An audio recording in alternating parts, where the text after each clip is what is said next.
Alright, so let's get started. In this section, we're gonna build a quiz game. And before we jump into the code, I'd like to show you the end result so that you know what you're gonna have at the end of the section. So this is the UI that you're gonna get when you first visit the application. We have a button where we can start the quiz. I'll just click to it, the UI will be updated. We got a question and how many questions we have in total and what is our score, as well as a progress bar. So let's go ahead and answer some of these questions correctly and some of them incorrectly. So here we go, we got different feedback depending on our answer, right? So let's try to complete it. Okay. Now once we are done with it, we're gonna get a feedback as well as how many correct answers we have. Depending on the answer, we will have a different feedback. So if this was 5 out of 5, we would get something like perfect, you're a genius, something like that. And if you got like 1 out of 5, it would say keep studying, you'll get better, and you can just restart the quiz. So this is the end result. This is what we're gonna have. Now let's just jump into the code. So I just have an empty folder in my VS Code. This is the name that I came up with, quiz-game. You can call this anything. Just go ahead and open this up. Now we're gonna have three different files. I'll say index.html. Let's create style.css as well as the script.js file. These are the convention names. You can really call them anything, but most of the time, this is what you're gonna call them, right?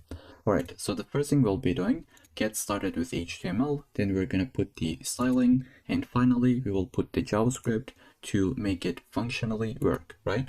So let's go into the index.html, and I can just zoom in, shrink the left-hand side, and just get the boilerplate code with this exclamation point with VS Code.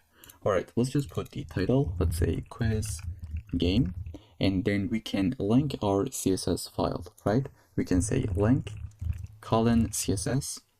Here we go. If your file name was something like styles, let me put styles.css, then you would come here and update it. But if you go with the style, this is the benefit in VS Code, right? If you just say link CSS, it is the correct name. Okay, so this is one thing that I'd like to mention at the beginning. Now we'll go ahead and build the HTML part, right? The markup. So I'll go ahead just right inside the body. I'll say I'll have a div that will be my container. So I'll say class container. And then the other thing we'd like to have is the start screen. Now let me display pretty quickly. When you refresh, this is the start screen, right? When you say start quiz, the start screen will just disappear. And this is what we call the quiz screen.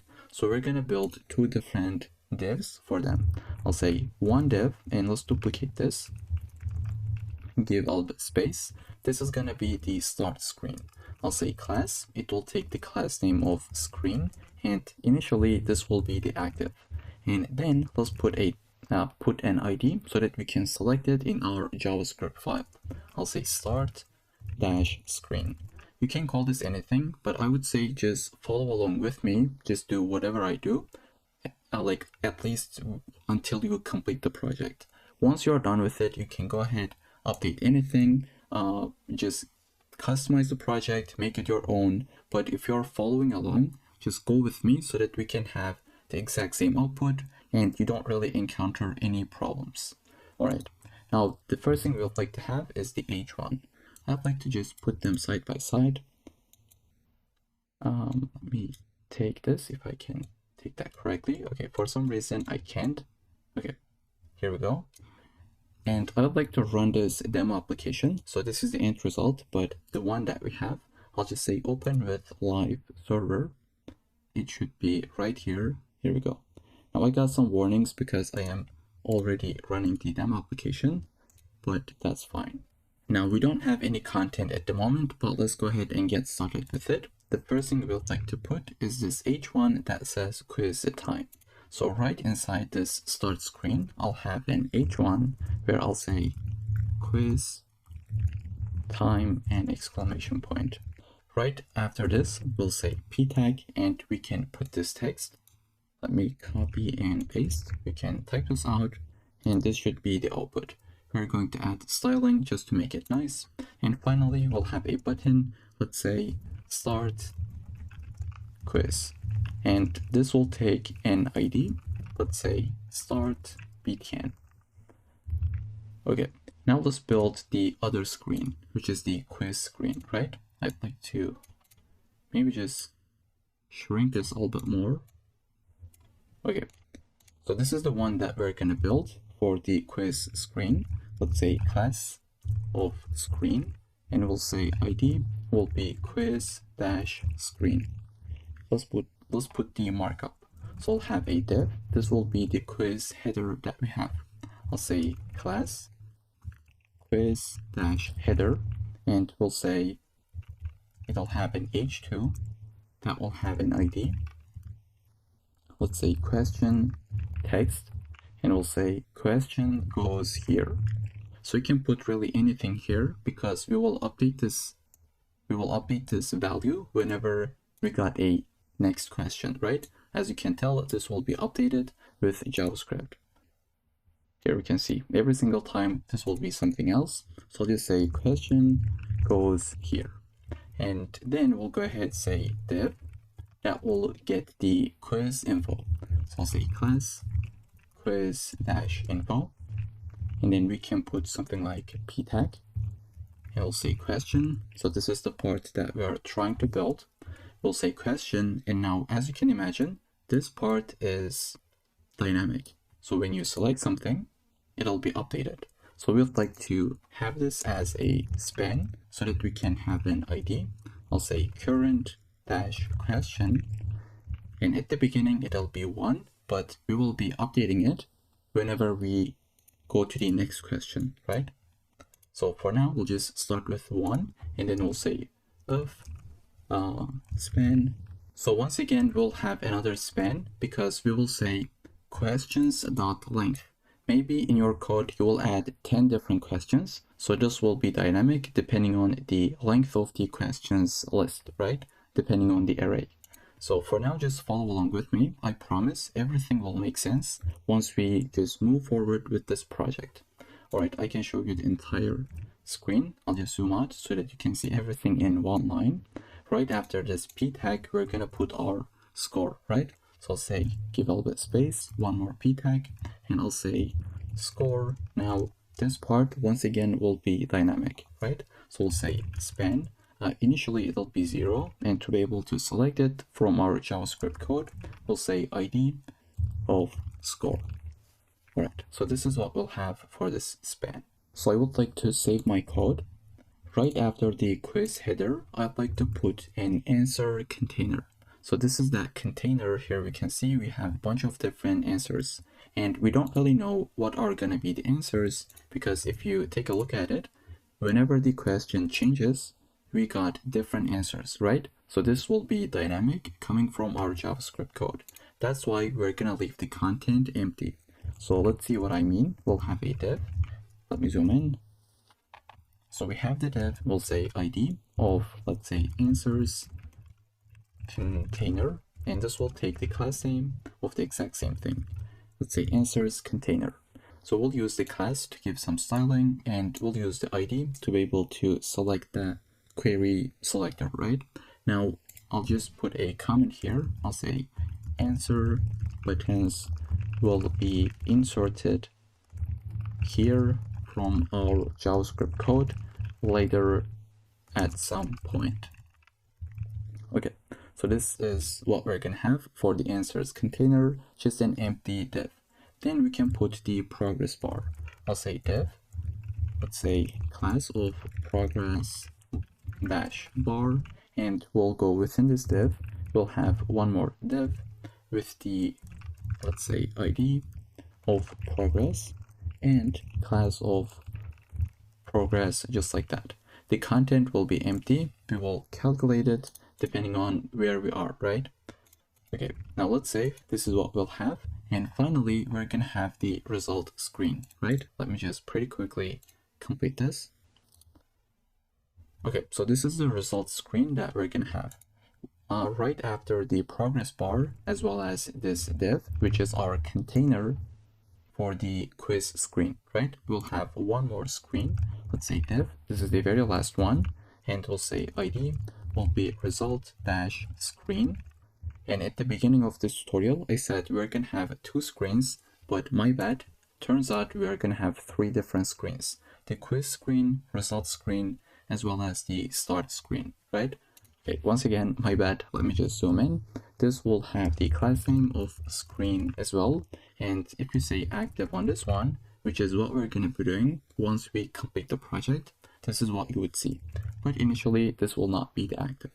Then we can have an H1, let's say quiz results. Then we're gonna have this text, this one, and then the button. I'll just say div class name of result dash info will have a p tag. Let's say you scored in the span, because this will be dynamic. Let's say initially it'll be 0, and then ID of final score within this p tag, but outside of the span, we'll say out of. I'll just zoom out so that you can see it clearly. We'll put another span. Let's say this will take the ID of maximum score, and we can say something like 5. And right after this p tag, we would like to put the result message. So I'll just say div. Let's take the ID of result dash message. And for now, we can say something like good job, but depending on your performance, you'll see something else, right? And we're gonna put this in our JavaScript code. I'll say good job. Then finally, I think that's it. The only thing we left is this button. So right after this result message and this div, which is the result info, just go outside and say button ID of restart btn. And we'll say restart quiz. Okay, so believe it or not, this is the entire markup that we need to put, that we need to have. Now we'll just jump into the CSS file and get started with the styling. So I'll just visit the CSS file that we have, and let's get started with the basic reset. So I'll say basic reset that we're gonna have in almost every single project. So the first thing you'd like to do is just say asterisk and then say margin of 0 on every single element. Same thing for the padding. And then finally, and the most important one, is the box sizing of border box. So I assume that everyone knows this, but just in case some of you guys don't know this, I'd like to explain pretty quickly. If you know this property, you can just skip a couple of seconds or even minutes. Okay, so I just have a diagram that we're gonna go through, and this is the end result screenshots that if you wanted to have, the link of this diagram will be in the description. Okay, now let's take a look at the box sizing of border box. So what this does in the first place, it changes how the browser calculates an element's total width and height. Now what happens if you don't use this, right? So let's say you don't have this in your code. Okay, this is what will happen. Let's say you would like to have a div with 100 pixels wide, but you have added some paddings such as 10 pixels horizontally from the left-hand side and right-hand side. Now what will happen is this. Browser will say, all right, you wanted to have 100 pixels, but now you have added 10 pixels from the right and from the left. Okay, so we got 10 and 10 more. Now in total, we have 120 pixels, which is something that we don't really want. At first we said, hey dude, we want 100 pixels wide, but now we have 120 pixels, which is something that is unexpected and that we don't really want and need, right? What we want is this one. We would like to say, okay, let's go ahead, use the box sizing of border box. So this is the example if you use it. I'd like to just copy this, or maybe do Control-C a bit. Okay, so this is what will happen.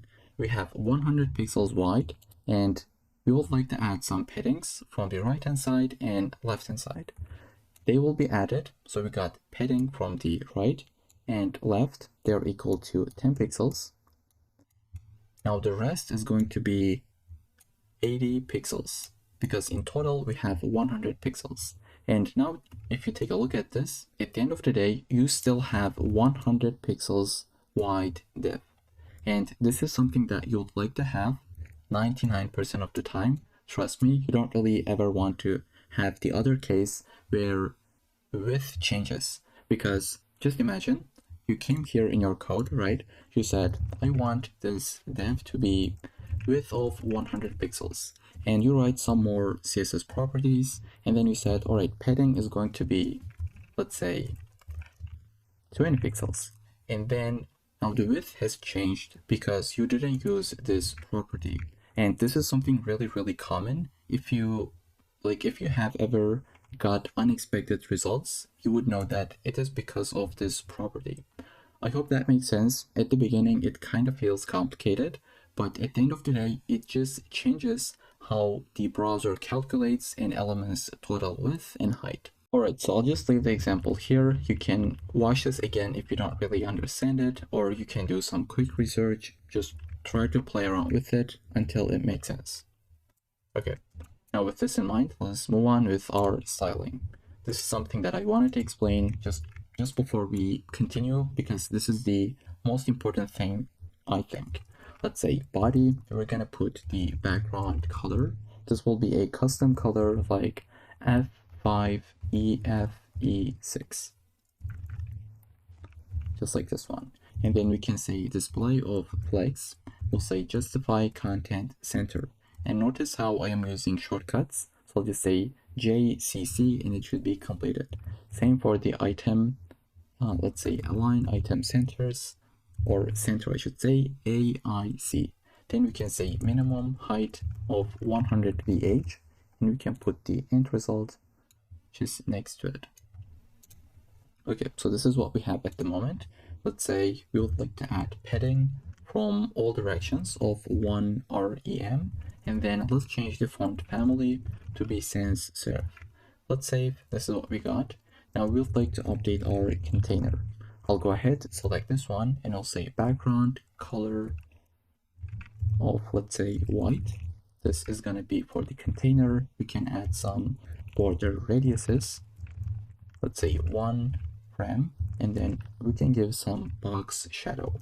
I'll say 0, I'll say 10 pixels, 30 pixels, and then we can add an RGBA color. Let's say 0, and it'll be basically black, but we're going to change the alpha value. So I'll just say 0.1, which stands for 0.1.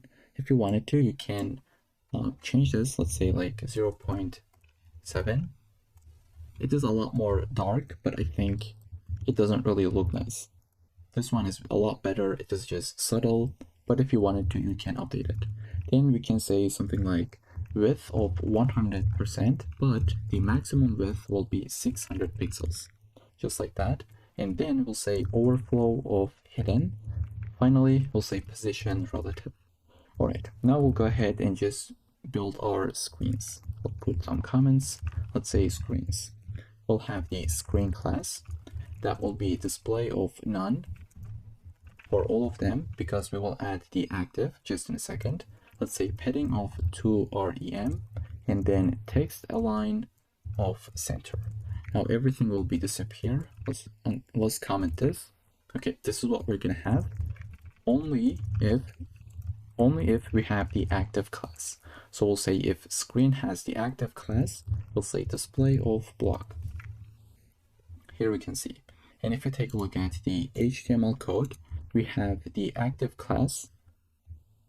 Let's see, we have the active class on start screen. If you cut it from here and put it onto the quiz screen, here we can see now this is active. So I hope that makes sense. But initially, this start screen should be active. And by the way, I have an additional folder. It's because I am running the end result as well as this demo application. They are both on a different port. VS Code just added this. If you don't have it, it's not really important. It is just a configuration file that I'll delete at the end of the section.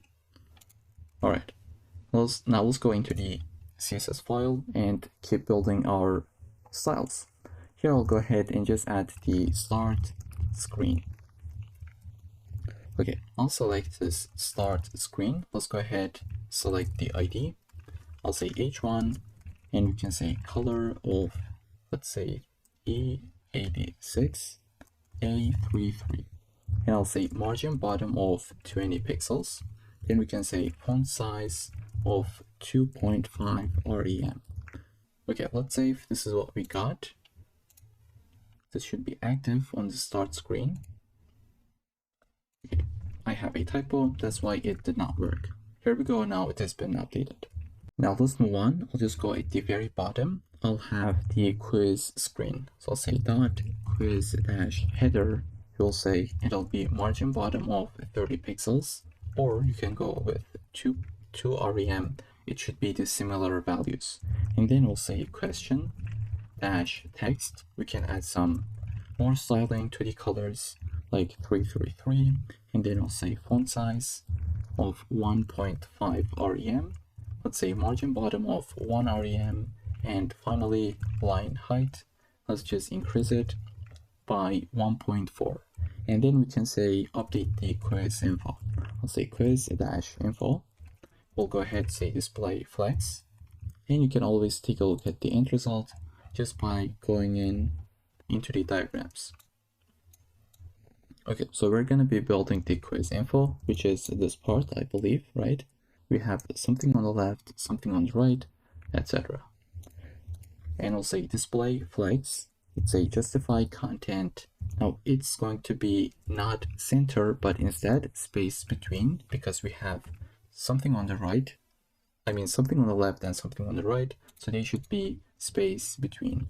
We'll say space between. Let's give the color of 666. Then finally we'll say font size of 1 rem. Do we really need it? I think we don't really need this. By default it is 1 rem. And finally we'll just say margin bottom of something like 10 pixels. Alright, let's save, and then we'll go ahead update the answers container.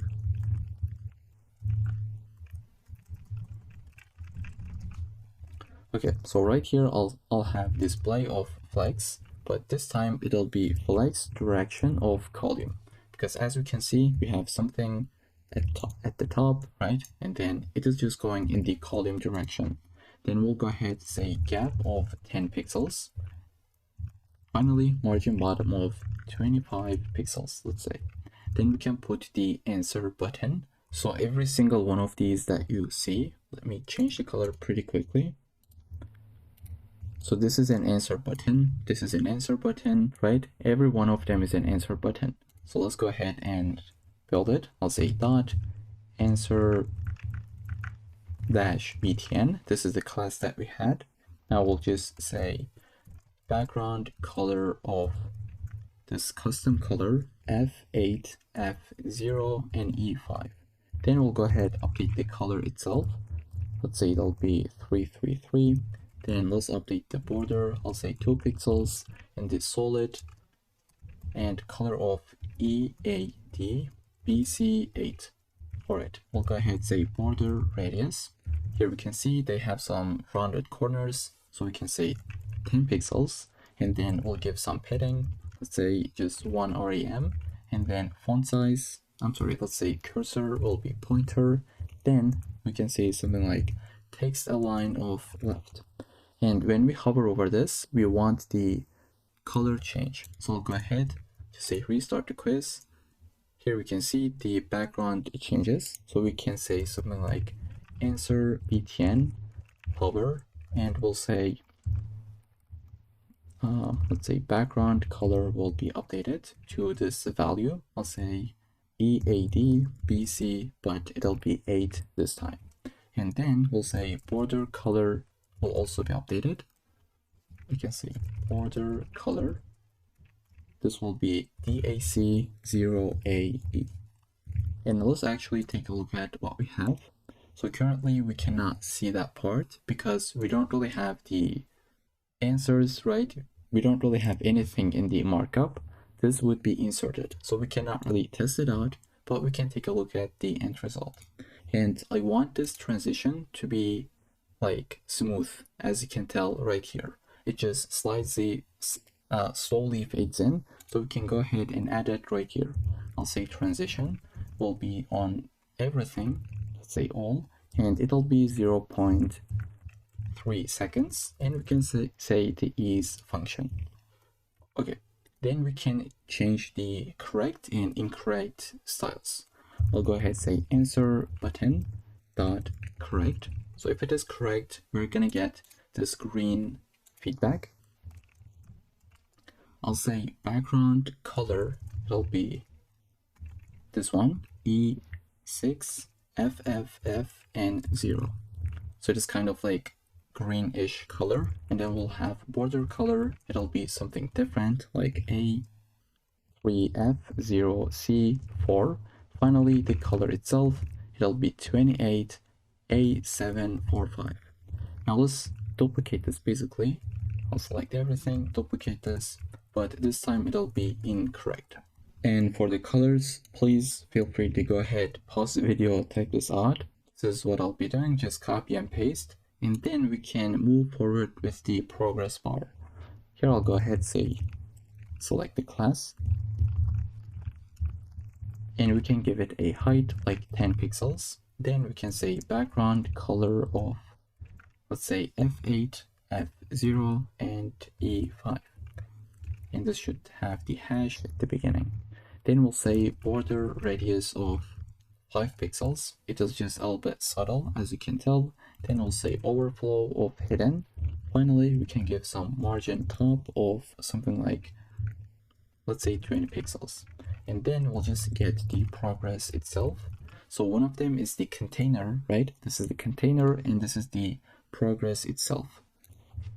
I hope that makes sense. We'll say the height will be 100%, so it'll just fill the container. Then we can say background color will be something like this value, E8. Do we have it already? Okay, it is this one. As you can tell, we have used it previously in this button and in the title. Here I'll go ahead and say width of this. Initially, it'll be 0%, right? When you first start the quiz, you don't really see it. It is width of 0. And as we move forward, as we select something, it'll just get incremented dynamically from our JavaScript code. Then we can add some transition, like transition will be implemented on the width, let's say 0.3 seconds, and ease. You can give one of them, but I'll just go with this one. Then we can finally add the results screen, which is going to look like this. Here, let's go ahead and select that one, and maybe I can add a comment like result screen and just scroll a little bit to give some space. Here I'll just select my let's say ID. I was going to say class, but it's an ID. Let's say result dash screen, and we'll select the H1. So I'll give the color this classic color that we have, and then we'll say margin bottom of 30 pixels. Then we can select the result dash info. Here I'll go ahead and say background color will be this value. So it is F8, F0, E5, and we'll say border radius of 10 pixels. We'll give padding of 20 pixels, and finally margin bottom of 30 pixels. Then we can select the P tag itself. Here I'll say result info in P element. We'll say it'll have the font size of 1.2 rem. We can give the color, which is going to be 333, and finally margin bottom of 1 rem, let's say. And then we can select the result message itself, which is this one, right? We got the P, we got the H1. Now it is time to get the result message itself. I will select it with the ID. So this is the font size, the font weight, it'll be a little bit bold, right? And then the color itself. Now we can change the button itself in general, right? We can say just select the button elements. We'll say background color will be the primary color that we have so far. Then we can give the color itself to be white, and we can say border will be none. Border radius will be 10 pixels so that they are rounded, and then we can say padding will be 15 pixels as well as 30 pixels. Then we can say font size of 1.1 rem. We'll just increment it a little bit. We'll say cursor will be pointer, just like this. And finally, we can add some transitions. So first I'll save, take a look at the end result. This is what we have, right? When you hover over this, nothing happens. So we can say button on hover state, we're going to change the background color. It'll be D45B as well as 28. But there is no any transition, so we can go ahead and add the transition on the background color, just like what we have done previously. So now if you take a look at it, there is a transition. I think we are missing the margin top or margin bottom from this text. So let's see if I have a typo, then we can fix it. It should be in the start screen. So we are just missing this p tag margin bottom, and here is where it comes from. I'll just add this 5 lines of code. We selected the p tag under the start screen. We added some margin bottom and some other styling like color and font size. Let's save. Here we go, now it has been updated. And just before we jump into the JavaScript file, what I'd like to do, just scroll to the very bottom and add some media queries so that our application is responsive. Let's take a look at the end result. So I'll just try to refresh my page and try to open up the DevTools. So whenever we hit 500 pixels, just take a look at this. The UI will just change a little bit. So everything will shrink, as you can tell. Let's take a look at the quiz screen. Once I hit 500 pixels, everything just shrinks a little bit so that it is responsive and it is looking nice in our mobile phone. So this is what we'd like to do. Just update some stuff whenever we hit 500 pixels and below. So I'll just say responsive design, and we'll say add media. Then we can say something like maximum width of 500 pixels. So this will basically tell to the browser whenever we hit, so let me type, when we hit 500 pixels and below, go ahead and just implement the styles below. Okay, so I hope that makes sense. Let's try to get started with it. The first thing we would like to do, just maybe update the padding on the screen. So I'll just say we have the screen. We'd like to change the padding to be something like, let's see what we had previously. I don't really remember. Let's take a look at it. Okay, so padding is 2 rem. By default, it is equal to 32 pixels. So we can basically shrink this to health. So I'll just say 1 rem, right? Then we can change the font size of the H1. So I'll just say start screen H1. It should be font size of, let's say 2 rem. What it was at the beginning. Did we update it? Okay, so it was 2.5. Now we'll just update it to 2, right? 2 rem. And then I'll add a couple of more things. That is not really hard. That's just super simple. This is what I have added. The question text, answer button, and the button itself. Now let's save and try to see. So this is our application. When we hit 500 pixels, it just changes a little bit, right? Okay.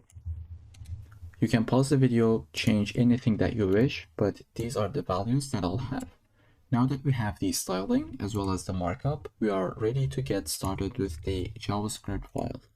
Now, before we write anything here, we would like to link this file from our index.html file. So just right above the body, I'll say script and select this source option. We'll just say script.js. Okay, now this file is linked to our website, and that means we can go ahead and get started with it.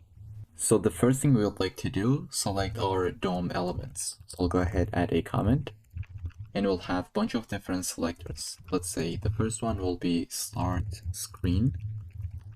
That will be document dot get element by ID, and then the ID was start dash screen. I'll duplicate this. We'll have another one. This will be for quiz screen. I'll basically select this part, press Command D or Control D. Let's say this is the quiz screen. So we selected everything. This will save us a lot of time. We basically have the screens. Let's say we have the button, the question text, answer container, and all the elements that we'll be using. And then we're going to create an array of quiz questions. So as you can tell, like I can copy and paste, no need to type this out from scratch. Okay, let's just paste this in and I'll walk you through it. And also let's take a look at the end result. So we have 5 different questions, right? First we have an array that has 5 different objects. They all has the same fields. They have a question, which is the question itself, right? And then a list of answers. And each answer has a text, as well as if it is the correct answer or not. So in this question, the Paris is the correct answer, right? So that's why we said this is true, the others are false. And depending on this field, we will give this kind of an feedback. So I hope that makes sense. You can add a lot more questions, but for now, I'll keep it simple. Just have only 5 different questions. Okay, now we can shrink this list and just scroll to the bottom, get started with our variables. So I'll just say quiz state vars, and we'll have 3 different variables. So I'll say let current question index. At the beginning, once you start the application, you will start from the very first question. That's why we'll say 0. And we'll say let score, which will be equal to 0 at the beginning, and answers disabled boolean, which will be equal to false. Now, why do we have this field? It's because, let's say you click to this answer and you immediately click to it again. You don't really want the score to be incremented, right? When you first click to it, it'll be disabled until we get the next question. I hope that makes sense. Really important field that we should have. And then we can now like update our question and total counters. So what do I mean? Let's say total questions span. This is the element that we just selected right here. We will go ahead, select this, and we'll say the text content will be equal to quiz questions dot length. So this is what I have explained previously. Let me go ahead and save. And if we say start quiz, nothing happens, but we will just see this in a second. Now I'll also say the maximum score span will be equal to text content of quiz questions dot length. Okay, we'll just see these 2 different lines, what they do in a second. Then we can add our event listeners. Let's say start button dot add event listener, right? Once we click to it, we would like to do something, which will be the start quiz method. Let's go ahead and create it. We'll say function called start quiz. For now, we'll just leave it empty. Or you know what? Let's actually say console log quiz started. And let's duplicate this one. And this time it'll be for the restart button. Sorry. We'll say click restart the quiz. And this will be another function that we'll just build. So we can duplicate this one and say restart quiz. Okay, now let's open up the terminal. I'll just click to this one. Okay, what do we have? It says text content. Where do we have? Do we have a typo? Let's see. So I think we have some kind of typo because one of these is equal to undefined. So let's take a look at this. It is called total questions. I'd like to open up my index.html file. Do I have any typo? Let's say total questions. And it looks like I don't even have this field. Now let's see what are we missing. So right here, when we said one of, it should be 5, but we'll add this ID that says total questions. Okay, just go ahead, add this field. We forgot to add that, but now we should be good to go. I'll click to this button. It'll say quiz started, right? Okay, now that we have the methods, we can, I think, just start building them. So the first thing we would like to do, let me first zoom in. Once we start the quiz, we would like to just reset our variables. So here I'll say reset vars, and we'll say the current question index will be equal to 0 because we are just starting the quiz. Score will be equal to 0, and we'll just update that span. Let's say score span dot text content will be equal to the score variable, which is equal to 0. You can also put 0 like this, but I think this is, yes, let's actually do it. Here I'll just say 0. Okay, now let's move on. We will say start screen dot class list dot remove the active class, because we just started the quiz. We would like to make the quiz screen to be active. Here I'll say go ahead, select the quiz screen and add a class list of active. So I'll just save and test this out. I'll click to this one. Here we can see now this is active. The other one is not active. Okay, then we would like to say something like show question. So we're going to show one question at a time, and we can put it into this function. So let's copy the name and create a function right here. Okay, once again, we are going to reset the state.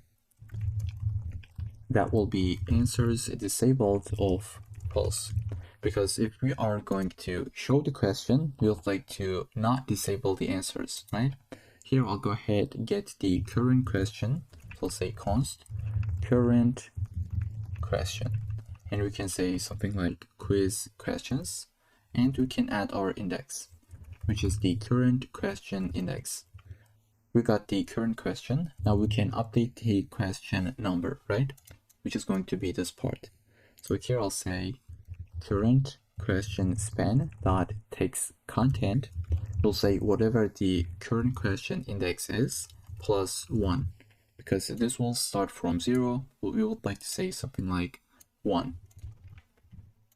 Okay, so this is the very first question. Instead of seeing 0, we'll just add 1. I know that we are going really slowly, but I just really want to make sure that everyone understands whatever we do. Okay, then the next thing is to update the progress bar. So first we need to get a percent.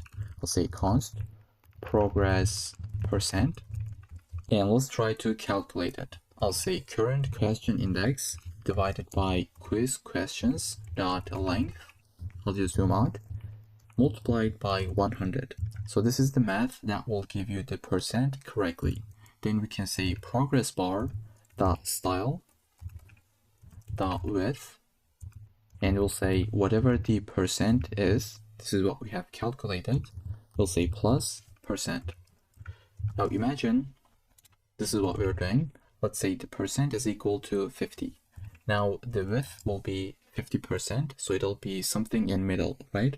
This is exactly what we are doing. Then we can update the question text. Here I'll go ahead and say question text dot text content will be equal to current question dot text. I'm sorry, the question itself.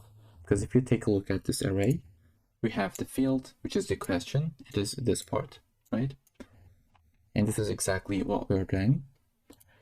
And after this, we can clear the previous answer buttons. So I'll just say explain this in a second. Okay, I'll even add a to-do right here. I'll show you this, what this does, but let's just write the code for now. I'll say answer container dot inner HTML will be equal to nothing.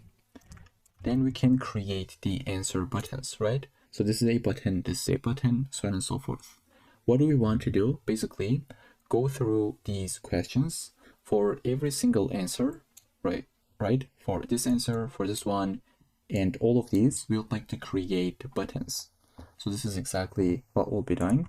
Let's go ahead and say current question dot answers dot for each answer, we would like to run this method where we would like to create a button. So let's say const button document dot create element, and maybe we should zoom in. I don't really know.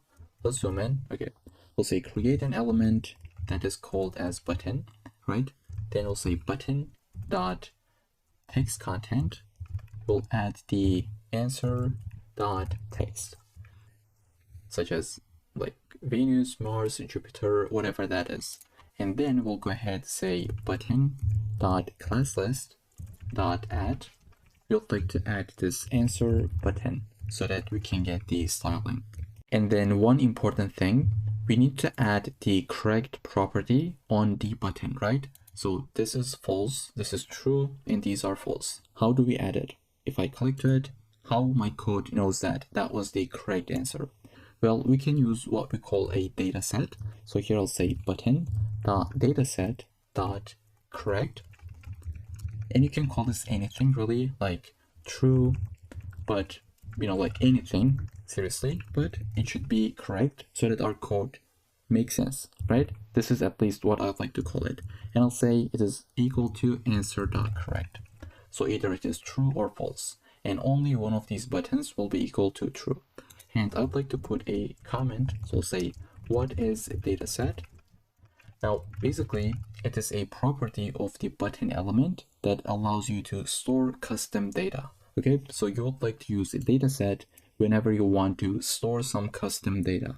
And this is exactly what we are doing. We are adding the true field on a button. You can call this, you can use this on anything, not only on the button, but it is something to keep in mind. And I'd like to add a comment right here. It is something that you would like to use whenever you want to store some custom data. Okay. Now that we have added this field, we can add the click event into the answer itself. So when we click to it, something will happen. So we'll say button dot add event listener, which is going to be the click event. We'll call it the select answer method. This is something that we'll build. And finally, we'll say add to container. Let's say answer container dot append child at the button. Now we have created the button, did a bunch of different things on it, but we never added to the UI. That's why we need this line to add it into the UI. Alright, now let's save. We need to create this method. Let's just scroll right above the restart function. I'll create this one, add it, and just get started with it. Now, when you attach an event listener, by default, it will get an argument called event. So we can take the event so that we know, so that we can do a bunch of different things. And we're going to see what that is.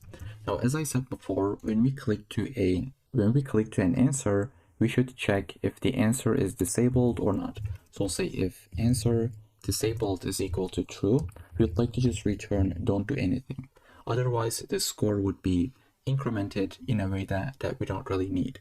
So now that we check for it, this is something like an optimization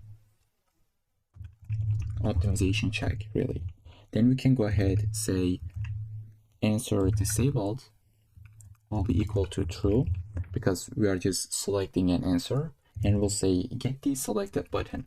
So I'll say const selected button. Now, how do we know which one we clicked, right? If I click to this one, how do we know this is the one that we clicked? This is how we can do. We'll say event.target.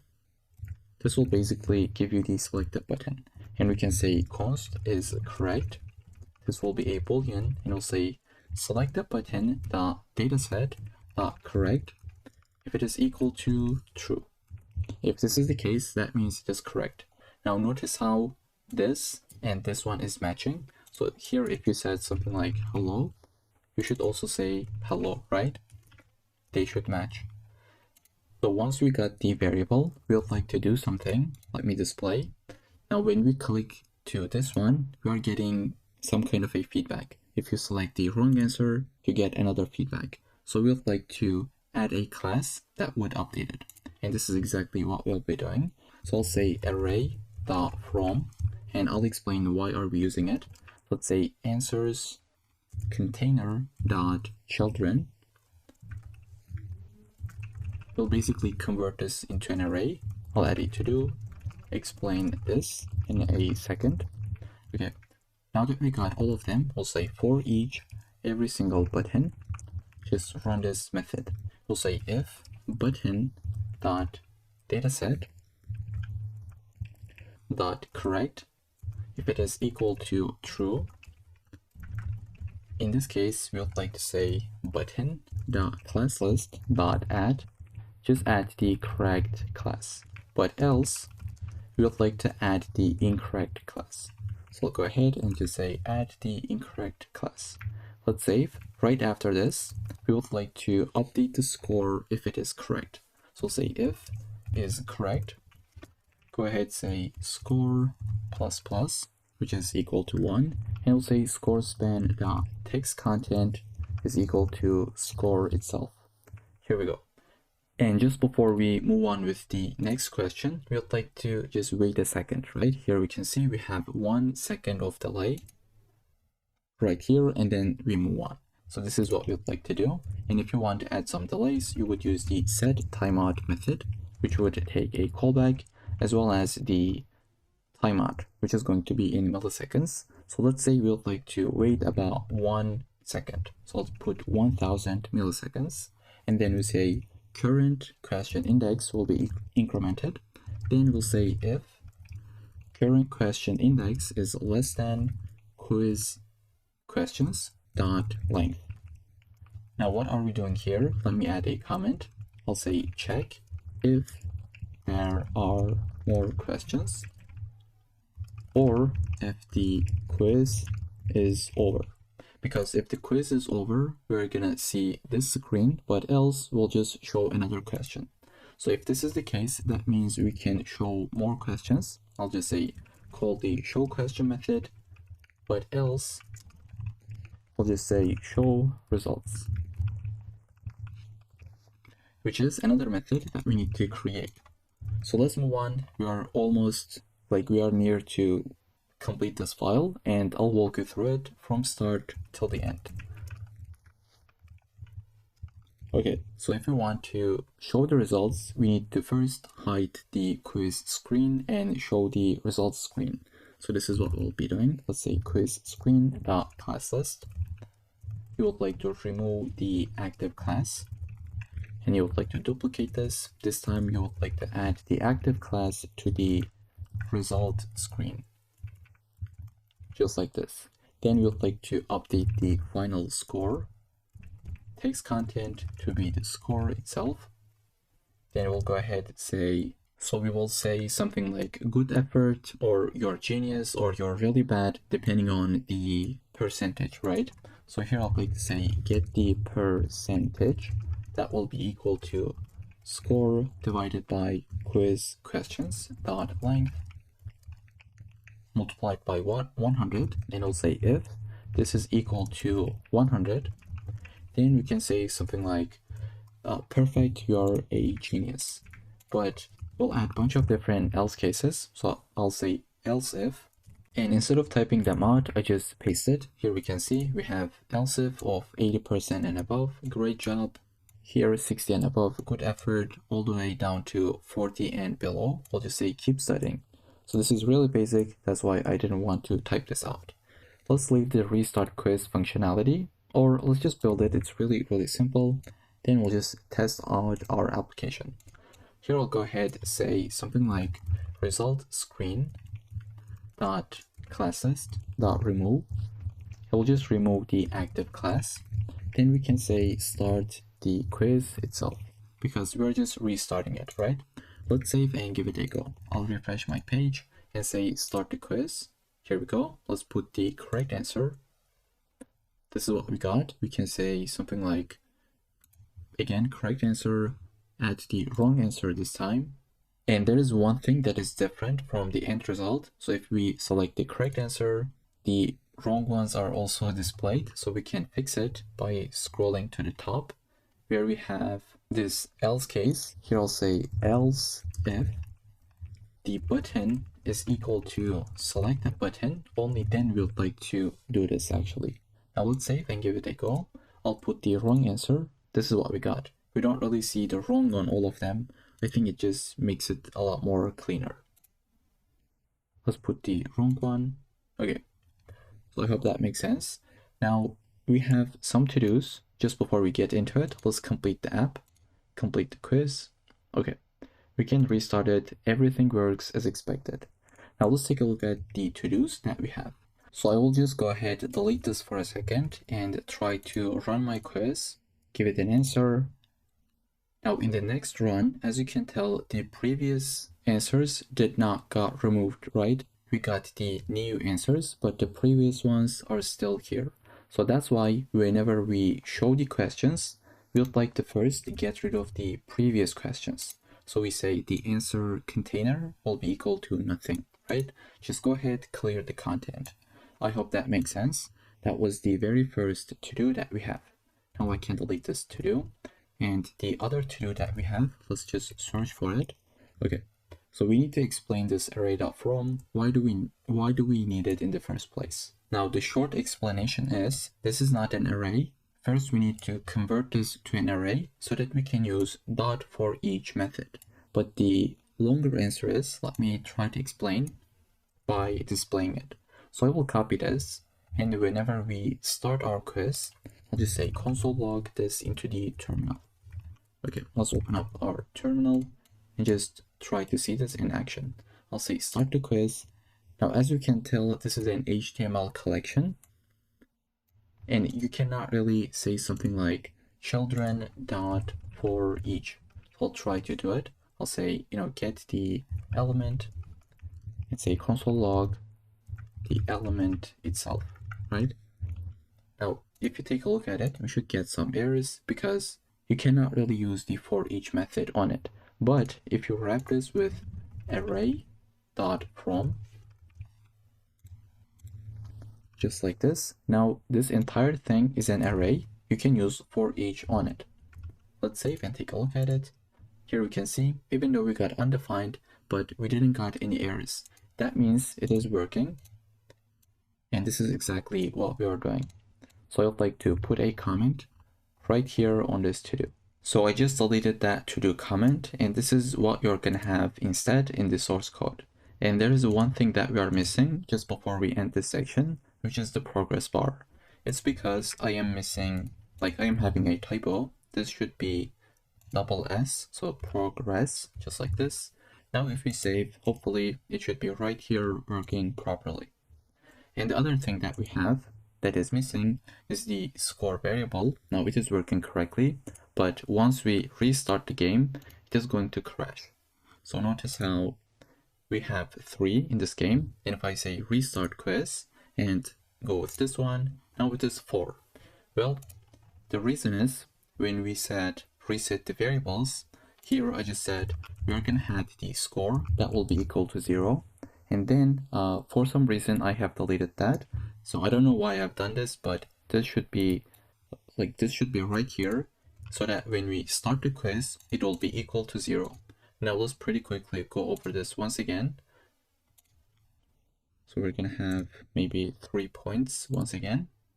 But if we restart the quiz and go with the correct answer, it should be 1, not 4, right? So that's something to keep in mind. And with this, I think we just completed the entire project. Everything is working as expected. So with that, I'll see you in the next project.